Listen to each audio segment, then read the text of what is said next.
तो अपने में दोष देखो,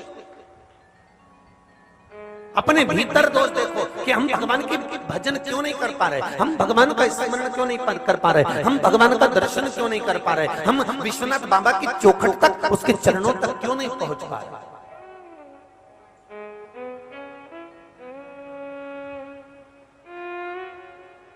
आखिर क्या कमी है हमारे भीतर, कौन सी ऐसी कमी रह गई कि हमें भगवान क्यों नहीं मिल पा रहा। तुम्हें नींद आ रही है बहुत तेज और बच्चे गदर कर रहे हैं, बच्चे चिल्ला चोट कर रहे हैं, बच्चे सोने नहीं देते, तो तुम क्या करोगे? बच्चों को डांटोगे कि नहीं डांटोगे? अरे बोलो तो जम के बोलो जरा, डांटोगे ना? तुम्हें नींद तेज आ रही है, बहुत तेज नींद आ रही है और बच्चे गदर कर रहे हैं, तो तुम बच्चों को डांट दोगे और बच्चों को डांट दिया और बच्चे चुप ही हो जाएंगे। और तुमको बहुत तेज नींद आ रही है, बहुत तेज नींद आ रही है और मक्खी तुम्हें परेशान कर रही है, अब क्या करोगे?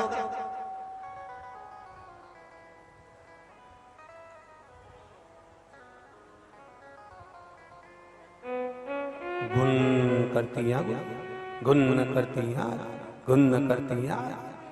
जरा विचार करिए, बच्चे गदर करेंगे, तुम्हें नींद आ रही है, बच्चे गदर करेंगे तो तुम बच्चों को डांट सकते हो, पर मक्खी तुम्हें नींद आ रही है, बहुत तेज आ रही है और मक्खी तुम्हारे मुख पर बार बार आकर बैठ रही है, मक्खी बार बार तुम्हारे पास में आ रही है, तो तुम क्या मक्खी को डांटोगे?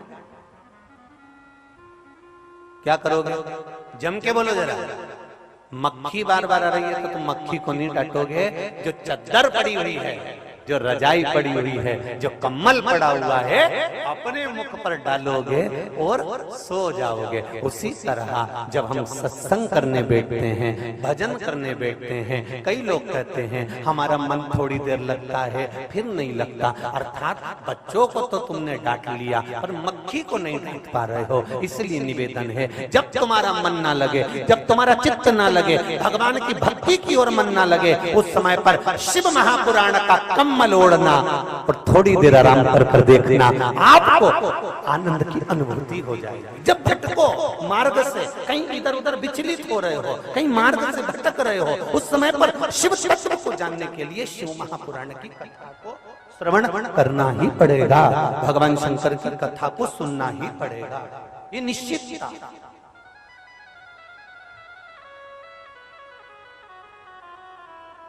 सब मतलब के यार हमने देख लिया,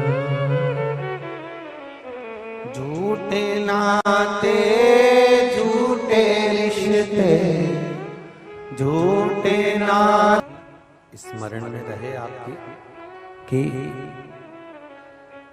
भीष्म पितामह ने द्रौपदी का चीर खींचते हुए देखा था, तो 56 दिन तक उनको बाणों की सैया पर पड़े रहना पड़ा था। दृष्टि सही होना चाहिए, दृष्टि सही।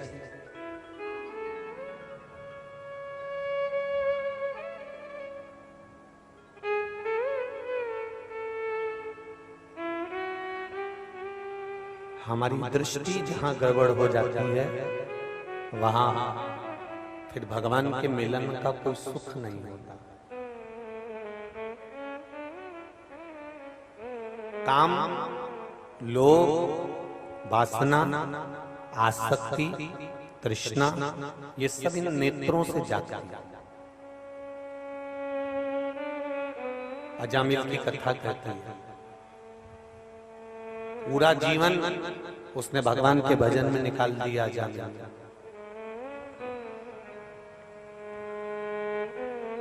श्रीमद् भागवत में लिखा है, अजामिल ने पूरा जीवन भगवान के भजन में निकाल दिया। एक गड़बड़ी हो गई कि एक वैश्या के घर के सामने से निकल गया और वैश्या की सुंदरता पर लोभित हो गया। अब जरा विचार करिए, जिसने पूरी जिंदगी भजन किया, जिसने पूरा जीवन स्मरण किया, जिसने पूरा जीवन भगवत भजन में लगा दिया, जिसने पूरी जिंदगी बचपन भजन में गया, उसका पूरा बचपन भगवान की भक्ति में चले गया, केवल जवानी की दहलीज पर चरण रखा था, युवान अवस्था में पांव रखा था और सत्संग में डूबा हुआ था, भजन में डूबा हुआ था, तप साधना में डूबा हुआ था, दृष्टि वैश्या के दरवाजे से निकल कर जाता था, रोज निकल कर जाता था, अलग रास्ते से जाता था, आज रास्ता चेंज कर दिया और रास्ता बदला।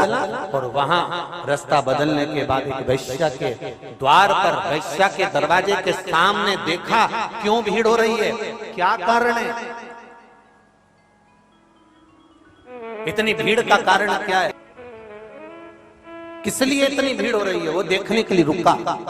और रुका तो उसने देखा कि यहाँ तो एक बड़ी सुंदर नारी रहती है, बड़ी सुंदर, इतनी सुंदर। और उसको अब मन में आने लगा, वो रोज तपस्या करने बैठता, रोज भजन करने बैठता, रोज उस नारी को देखकर जाता, तो उसके मन में उस नारी के प्रति प्रेम बढ़ गया, आसक्ति बढ़ गई, काम बढ़ गया। केवल श्रीमद् भागवत कथा के अजामिल ही एक ऐसे नहीं थे जिनके भीतर देखकर रुचि बढ़ी। श्रीमद् भागवत में एक पात्र और है, श्री ध्रुव जी महाराज।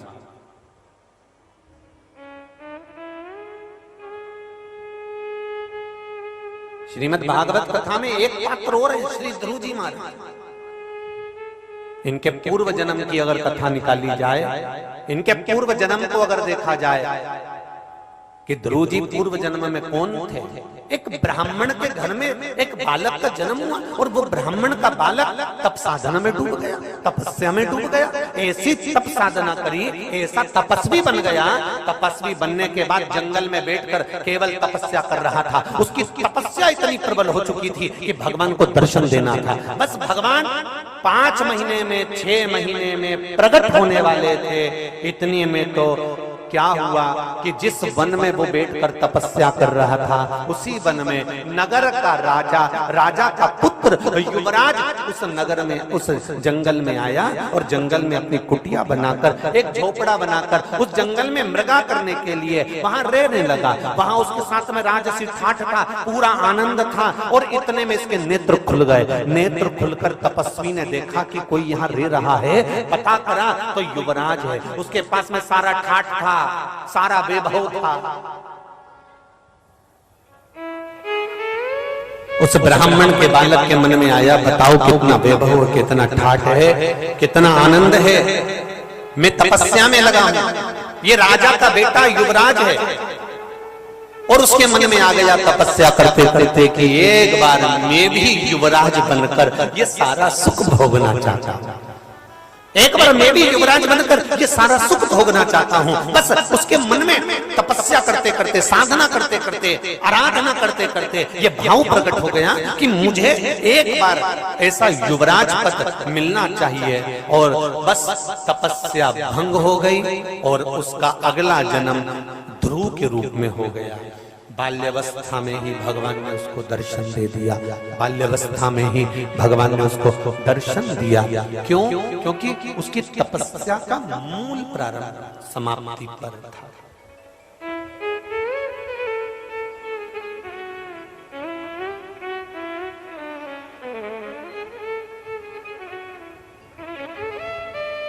विचार करिएगा, स्मरण करिएगा। भक्ति का मूल, भक्ति का सुख। पीछे की आवाज बढ़ाइए, पीछे की आवाज बढ़ाइए। भक्ति का मूल, भक्ति का सुख।